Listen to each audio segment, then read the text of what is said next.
Welcome to Your Daily Writing Habit, episode number 958.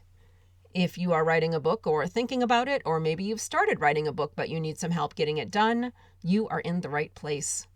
Good morning. Happy Friday, everyone. I'm your host, Christine Whitmarsh. If you're looking for me online, look for Christine Inc., like that stuff we write with. Each day, I'm sharing with you the writing habits I've learned over my 20 years as a ghostwriter, book coach, and author.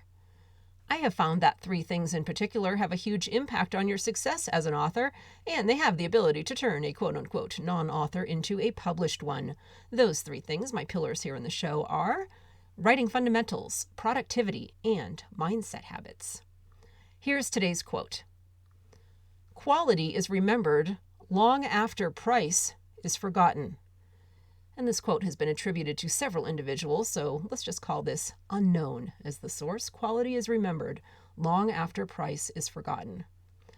And once again, good morning, everyone. It is FAQs Friday, where I answer your frequently asked questions, whatever book-related questions are on your mind. Writing fundamentals, productivity, mindset, marketing, you ask it. I will do my best to answer it here every Friday. Here is today's FAQ.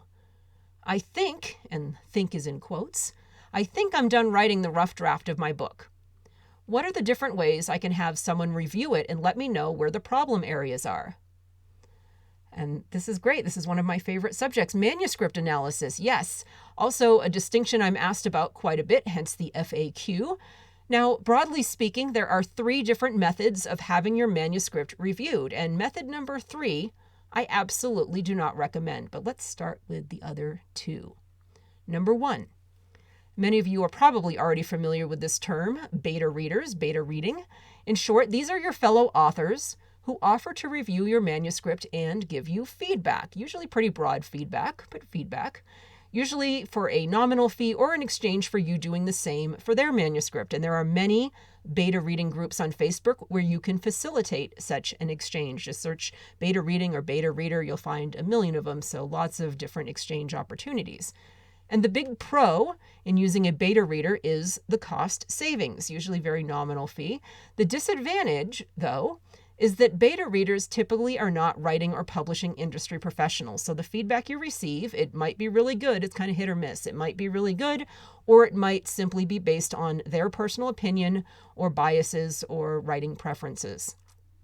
For this reason, I know many authors prefer to send their book to several beta readers as a way of looking for feedback patterns and getting a balanced view of what's working and not working about their manuscript. So if you are going to go the beta reading route, I definitely recommend getting a few different beta readers, as many as you can afford, as many as you have time to exchange with, so that you can get a balanced view.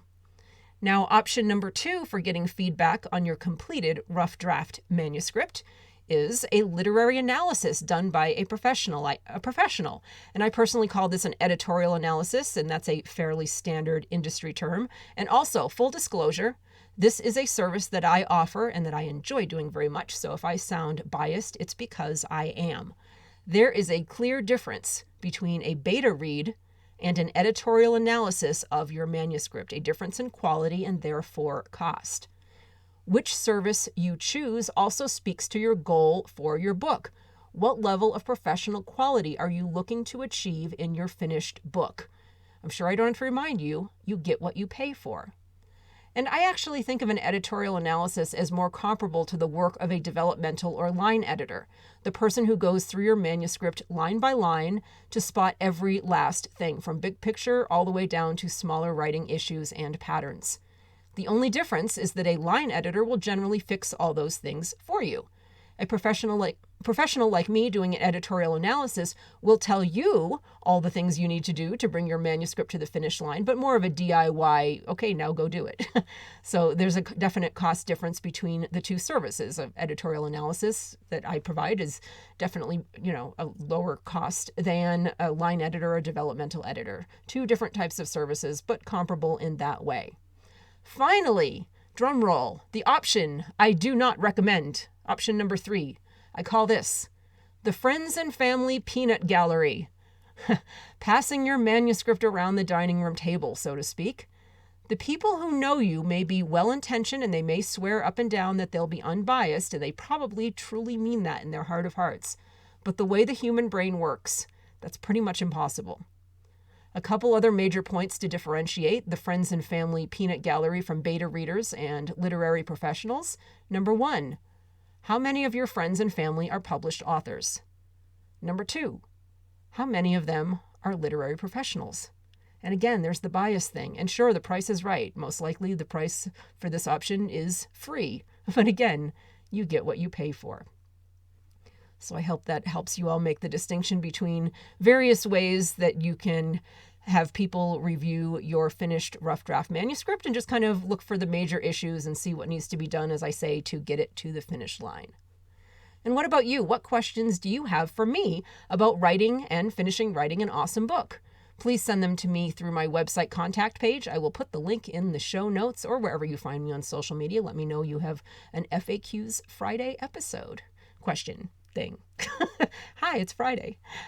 Thank you for joining me here on Your Daily Writing Habit, where I am helping you write and finish writing an awesome book. And be sure and drop by my Inc. Authors group on Facebook and let us know how we can support your writing goals. Until tomorrow, happy writing.